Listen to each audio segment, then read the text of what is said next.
We're a RV park that caters to less fortunate people. And y'all came under attack at one point not long ago, right? They were trying to get people out of here, is that right? That's correct. The city felt like we were overextending the amount of people that are here. How many were they going to run out? Approximately 57 RVs, 281 people. Really? Yeah. 57 RVs, 281 people. Correct. Okay, so what happened? We met with the city. They did a complete check on our facility for our sewer, water, and electric.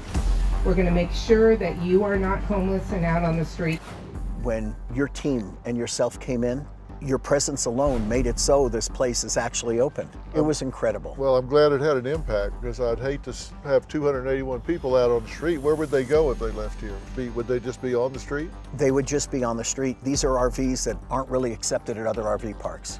There's a 10-year rule. If the RV is more than 10 years old, most parks won't allow them to come in their park. They could rely on their neighbors. We have people to leave their kids with other people, their dogs, everything. What's the crime in here? There is no crime. Everybody seems to be completely happy. It's a community. So no crime. If there is crime, we automatically get rid of them immediately. How many kids are in this property here? In this park, between 80 and 100. And where do they go to school? You know, we were able to implement a system that the buses come here between 7 and 8:30. So this is working. Very low crime, kids are going to school. Some of the people are working, and the elderly are in a community where people are kind of looking after them. Exactly, exactly. And it seems to be a really good fit the way it's been going. I'm here to learn and help all of my viewers learn as well. I sure as hell don't have the answers to this, but I have a lot of questions.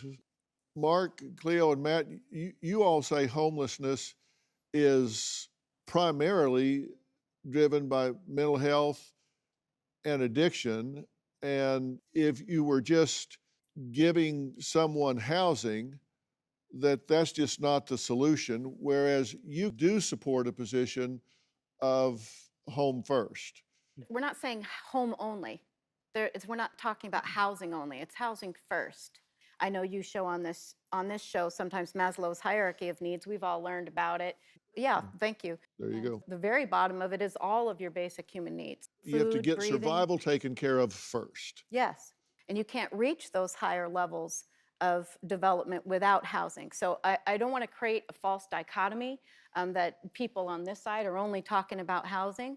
And I don't want to have it be, I mean, we're set up here to be like opponents, where what we should be doing is... This is the only way we can get cameras and keep in COVID compliance here. That might be true, but it's at not the same might time, be, it is. Right. There's no might be, you can see where the cameras are.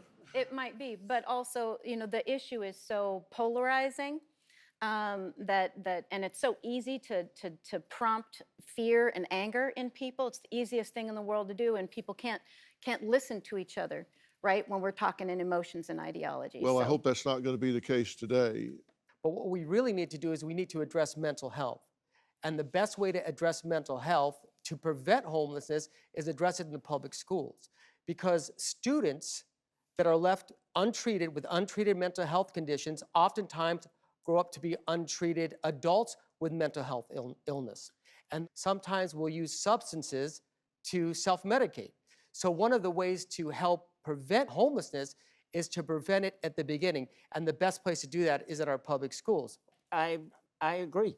And we've researched it because the incarceration of mentally ill people in our prisons and jails is off the hook. And it has been since deinstitutionalization, because the community-based care, the community-based treatment programs for people with severe mental illness that are poor never got fully funded. So I agree with you. Well, Let's no, you don't. get No, mental I don't health think treatment. you do agree with me. You know? Because you want to address it when they're already on the street. I'm saying. No, I don't. I'm saying. No, I don't. I'm saying you need to address I was homeless that I really want everybody else to be homeless before they get access. Do you have a story or a question for me? Click the link in the description and tell me what in the world is going on.